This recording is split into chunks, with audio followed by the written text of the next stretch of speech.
I hate traveling. I like to think I'm not the only one who feels this way. While I often see friends posting on social media about their new trips across the country and around the world, I just think about all the stress that comes along with it. Having to plan and organize, not to mention all the money that goes into such endeavors. That all starts before you even leave your house for the most part. As I scrolled along the numerous websites for available flights, I couldn't help but sigh. With each new click, I could feel my eyes rolling in my head. My parents wanted to have a family reunion of sorts. It wasn't going to be a big, extended family thing, just me and my brothers returning to the proverbial nest. Once we had all turned 18, our parents basically packed up the house and moved to the retirement capital of the US, leaving each of us to fend for ourselves. My eldest brother remained in our home state, while myself and our other brother ventured further away for work. It had been nearly a decade since we had all been together, and my parents wanted to reconcile that. Parental guilt, I suppose. Upon calculating the cost of the trip, I had determined that it would be cheaper to buy a one-way ticket there than rent a car for the journey home. It wasn't cheaper by much, but truth be told, I loathed flying. Being stuck inside a metal tube with other people wasn't my idea of pleasant, so that contributed heavily to my decision. I finished purchasing my ticket and spent the weeks leading up going about my life normally.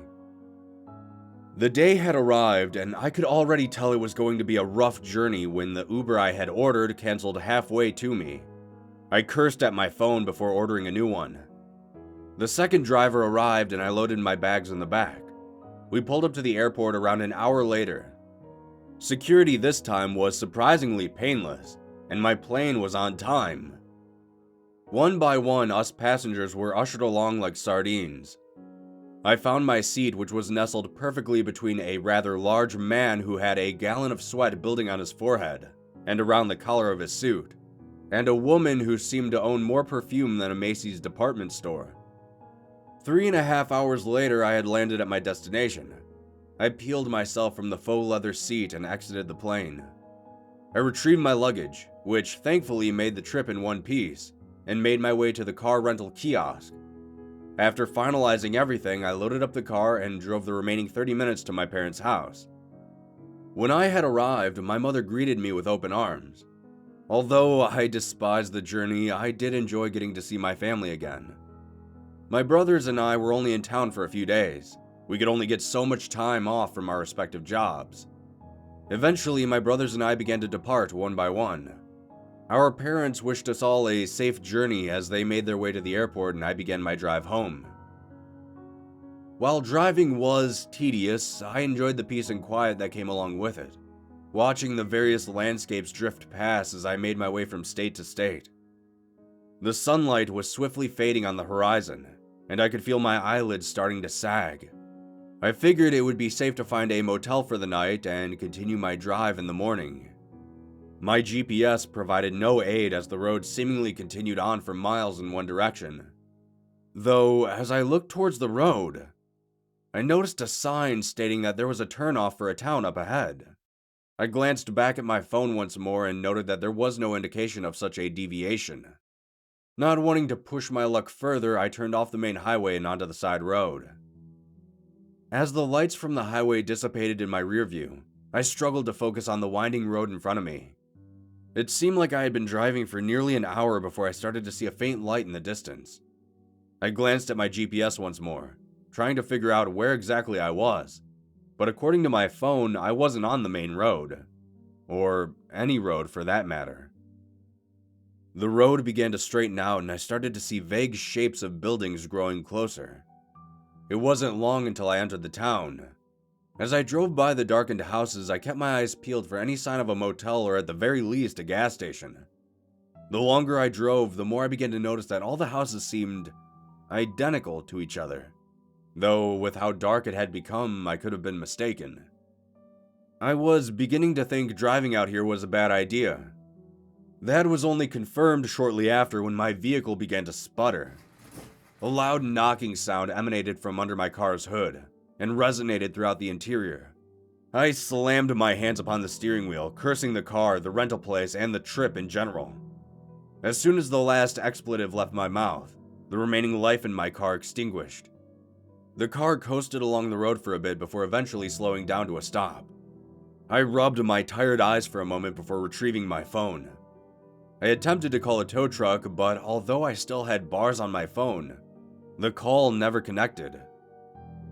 I closed my phone and looked around. Numerous identical houses flanked either side of me.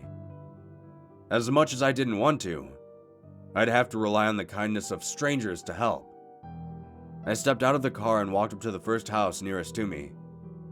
Walking up to a stranger's house, I couldn't help but feel awkward. I stood in front of their door and took a deep breath before knocking a few times. Then I waited. I rubbed my hands together in an effort to bring some warmth back to them, and I thought I heard movement on the other side. Then nothing. I waited a few more minutes before taking the hint. I started walking away from the house and over towards another when, out of the corner of my eye, I spotted something. In the large front window of the house I was just at, there was something standing on the other side of it. A silhouette of a person standing in a dark room. I stared back at them, thinking how rude it was just to be ignored, but they probably had their reasons. I walked over towards the next house and rapped my knuckles against the wood. Minutes continuously passed by as I waited once again. Feeling the temperature starting to drop even further, I knocked once more, harder this time. There was still no answer. I started to walk back towards my car when I glanced over and saw a similar silhouette in the window again, just like the previous house. Feeling frustrated, I walked across the front lawn and up to the window.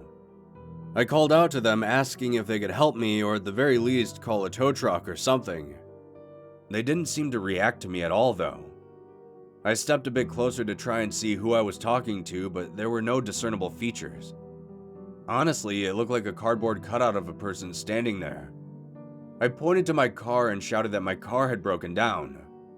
When I turned to look back to the window, however, the figure was gone. An eerie chill slithered up my spine like a snake, but I tried my best to disregard it. After realizing there was no help to be offered here, I went back to my car. I got back inside and nursed my cold extremities. When I raised my head from my hands and looked around, I could feel my heart start to thud in my chest. There were hundreds of them, all standing outside like an ocean of shadows. With a shaking hand, I reached over and locked my car's doors. With the absence of light, I still couldn't see what any of them looked like. I wasn't sure what to do. I pulled my phone out again, this time to call the police. But the call still wouldn't connect. Before I could close my phone once again, I did hear something come through the receiver. A mess of static filled my ears before a voice came through. "Join us," it said. When I heard that, I looked over and one of them was now standing inches away from my window.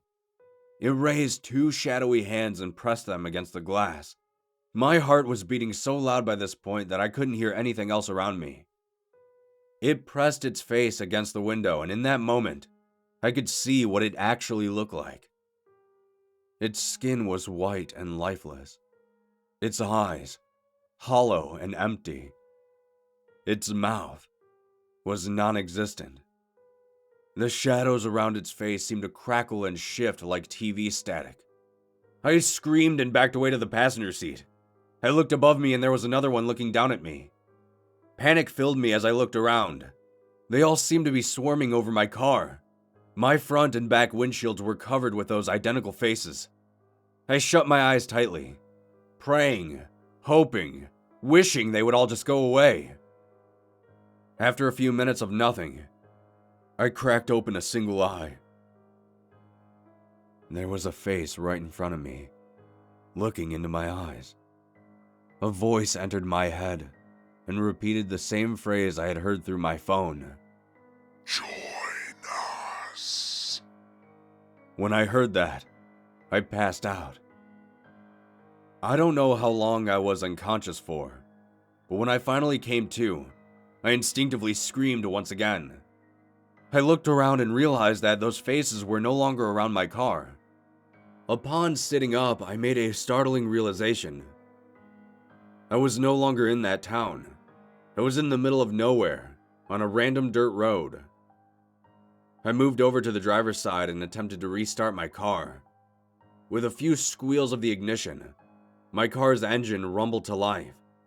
I turned around and drove back the way I came. 15 minutes later, I was back on the highway and I drove straight home without stopping once. When I went to drop off the rental car, the clerk came out and inspected it along with me. He made a remark about the dirty exterior as a joke, but that just made me realize that what I had experienced wasn't some messed up nightmare. He pointed out multiple smudged handprints all over the windows. Handprints, for whatever reason, I hadn't noticed up until that point. He asked me what happened, and I just shook my head. He told me it didn't matter and thanked me for my business. I called another Uber and made it home not much later. The next time I travel, if there even is a next time, that is, I think I'll just shell out the extra cash and buy a round-trip ticket instead.